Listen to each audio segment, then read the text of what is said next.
Más que un jugador, Lionel Messi est bien plus que simple joueur au FC Barcelone. C'est une idole absolue. L'homme qui faisait jaillir la lumière sur les terrains, mais qui peut aussi provoquer de l'orage en dehors. Fort de son talent, de son palmarès et de son aura, le joueur aux 7 ballons d'or était l'élément clé de la réussite des Blaugrana.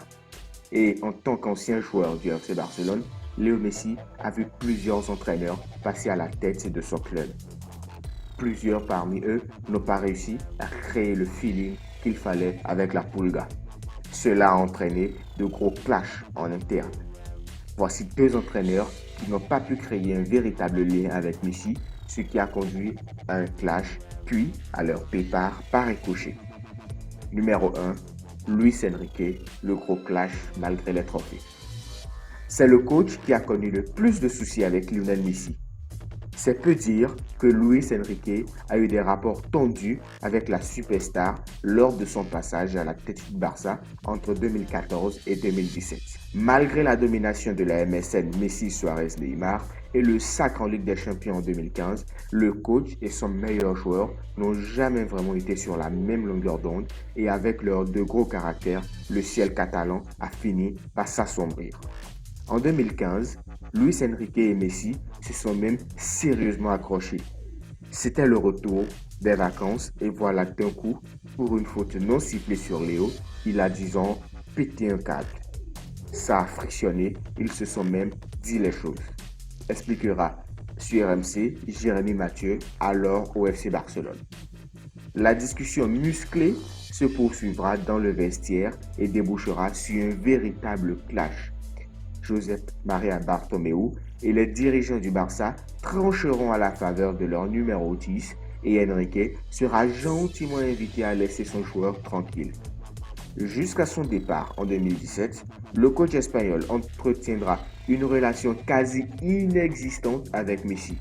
Selon les médias locaux, la communication se fera longtemps par l'intermédiaire du staff, ce qui n'empêchera pas le FC Barcelone d'empiler les trophées tranquillement durant cette période de guerre froide.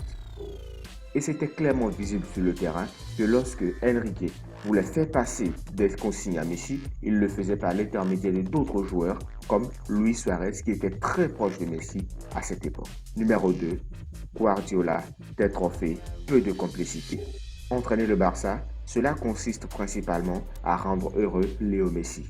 Cette phrase de Guardiola est restée célèbre, d'autant que le coach catalan l'a prononcée en 2009, l'année où le Barça a roulé sur la concurrence en remportant 6 trophées en une seule saison. Dans leur livre Le mystère Messi, les journalistes Sébastien Feist et Alexandre Rouillard assurent que l'attaquant a menacé à l'époque de quitter le club s'il n'évoluait pas où il souhaitait sur le prêt.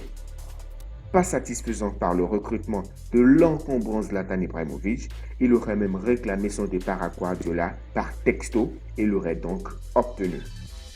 Certains observateurs estiment que cette omniprésence de Messi dans la vie du Barça est l'une des raisons du départ de Pep Guardiola en 2012 pour prendre une année sabbatique. Interrogé sur son rapport avec son ancien coach à l'heure de le retrouver en 2015 avant une demi-finale de Ligue des Champions, face au Bayern Munich, Messi avait répondu très cash. Depuis qu'il est parti, nous n'avons pas plus de relations que ça. Il l'a dit sous un ton très vague. Cela a le mérite d'être clair, Messi et Pep Guardiola n'iront pas en vacances ensemble. Un joueur de plus qui coche une croix sur Pep Guardiola.